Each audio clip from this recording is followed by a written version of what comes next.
Hey everyone, my name's Leo, author of T-Tank and reviewer of this hopefully first of many series regarding some of the retro games that I grew up and loved with. Now, you won't be seeing me do this all the time. I just wanted to kind of do this for the pilot episode, the disclaimer as to who I am, what I do, why I do it. I'm a gamer for 20-some years now. I'm 25, so really the majority of my life. I've been playing a lot of really great games, and I was really lucky to grow up with some of the greatest titles like ever made. Final Fantasy VI, Chrono Trigger, Chrono Cross, Grandia, Phantasy Star Online, all these sort of titles and things like that. So I would hope that my experiences will at least impart some sort of knowledge to you guys, whether you have or have not played the titles I'm going to review. I'm going to apologize also firsthand because I have zero experience in video editing, and hopefully these won't turn out to be really amateurly made. Besides that, I'll be covering things such as the title of the game, the publishers, the objective, the controls, the graphics, things like that. Things you typically review in a thing, but I'm going to do it as unscripted as possible. Hopefully that won't make me sound like I'm being a broken record saying the same things over and over again. I'll try and keep it short, and hopefully you guys will enjoy. So, let's get started. Hey everyone, and welcome to my first review of Rockman X, or from the American Megaman X, released December 17th, 1993 by Capcom. You can see this game first came out on the Super Nintendo and had a remake of it for the PlayStation Portable, titled Maverick Hunter or Irregular Hunter X. Later released on PC, and also can be found in the PS2 Mega Man X Collection game, and also on the Wii Virtual Console. The objective of the game is to ultimately defeat Sigma, but along the way to defeat the 8 Mavericks that are laid out in front of you, to defeat Vile, who had kicked your butt on the first level and you couldn't damage him whatsoever, and to avenge Zero for Vile's said actions later on in the game.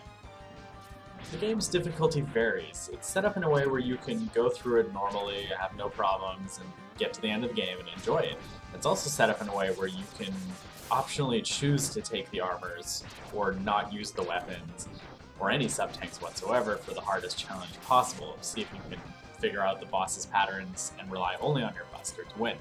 But not just that, you can now have a combination of any of those choices. You can have all the armors but no weapons and no sub-tanks, or you can use the sub-tanks as much as you want and not have any armors or weapons to do it. It's really interesting. Game devs these days don't really allow a player that much customization of what they want to do and the choices they want to make. They usually hold people by the hand and have them kind of follow what they want to do. So X is really good for this.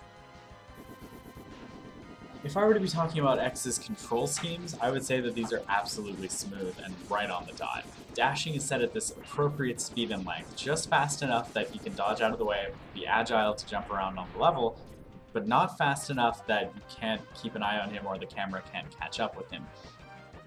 Wall jumping and jump arcs are just right. You'll notice if you put them side by side with the original classic games that they're more or less one and the same, which is perfect because the original had it down so well that X is now that much better because of it. And the rapid fire buster, which may or may not be your only weapon, depending on how difficult you want the game to be, is just as fast enough and responsive enough when you press the button. For a person like me that can spam the button really fast, it works really well, or for people who prefer not to and just want to charge and shoot, it works just fine. X's sound and graphics were much more ahead of its time. If anything, it was absolutely amazing with the color palette choices, the different level of details and sprites, X's dashing animation, his near-death animation, his blinking, everything like that was all unseen for the time. The amount of attention that was given to the sort of background and atmosphere was really nice. It was a good touch to be able to kind of transition between stages with different looks and feels so that you feel like you made total progress overall. On the whole, I'd say X is a pretty short game in comparison to the other X series games, the classic series of Mega Man, or pretty much any other game in general out there on the market. The world record for this game was only 34 minutes and 9 seconds, which is very impressive. You can get through a whole game start to finish in less than 40 minutes. It's not very realistic. Any person who's played it for a really long time like myself would take roughly an hour to beat the game. I know the patterns, I know how to get all the things I need to do to be able to get to the last boss and beat him. But to new players, it could be an hour more, it could be any amount of time, as long as they want to take their time and enjoy the scenery, get all the stuff. learn where the locations are. X has got some pretty good replay value and is quite worth the bang for the buck. You know, when you beat it the first time, you'll say, you know, that was a great game, you may never touch it again, which I sadly don't. But you can find these new ways to beat the bosses, whatever order you like to do it in, how you do it in, no weapons, no armor, etc. Wait a second, that's not right, you have to get the dash boots, and so scrap that. Anything I've said about not being able to get all the capsules, you have to take the leg ones anyway, so you will have to beat him regardless, unless you use a passcode, which is what this game is also known for. Back then, unlike gamers of today with the autosave feature and hard drive and things like that, there was no such thing. So we had to get a pen and paper or the back of a magazine or something like that, and we had to scribble down the passwords that were given to us, although lately there have been means of people on, say, GameFAQs or IGN, etc., handing out the codes and the cheat section that can get you directly to the last boss without any pieces of armor. So this is probably not a legitimate way, but if you did want to try it for the sake of trying it, people have already done that. Okay, so all of that aside, I kind of want to draw your attention to some of the finer things. Notice the boss layout is very easy to see in a plush-shaped sign. The introduction of the boss is the same for every boss. You get the blue background, the sound effects, the name, and a preview of what the boss will look like so you know what's coming up. The atmosphere is tailored to every single boss, so obviously a penguin would be living in the Arctic, so the level is shaped and colored and sounded as if you were in a cold area.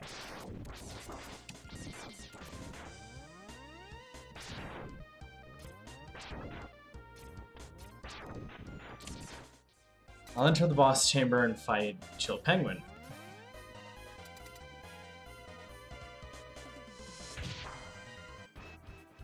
Notice make the introduction, notice that the life bar will fill up to tell you how much life you need to take off. Then the boss proceeds to have a sort of pattern. It will do the same moves over and over, sometimes one after another. For instance, you'll notice when he creates the ice statues like this, his next reaction will need to jump up and pull the hook, the lever, this wind-up doll? I don't know. To be able to cause a storm and have the statues hit you. But he'll repeat the same moves, and if you pay attention and are patient, you'll figure out the pattern and time your attacks accordingly. So the boss dies in a violent 24-bit explosion, and X will traditionally receive that boss's weapon. Maybe not exactly in the same form, but of that element, and it comes with some sort of practicality.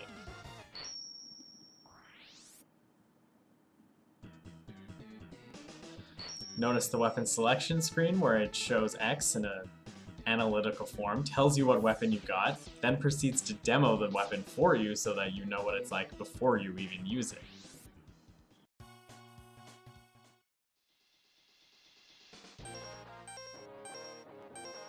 Considering that there's been now 9 games, 10 if you include Megaman X Command Mission, X has a certain feel to it in comparison to 2, 3, 4, 5, 6, 7, and 8, in that it was a lot more simpler. Even X2 had this weird black sheep feel to it, and then they got it down with the dark gringiness of 3, but X had this not so much positive motivation. It just set this whole new tone for a whole new world that people had never experienced before. Something about the bosses, something about their design, their patterns, X as a character going into battle for the first time.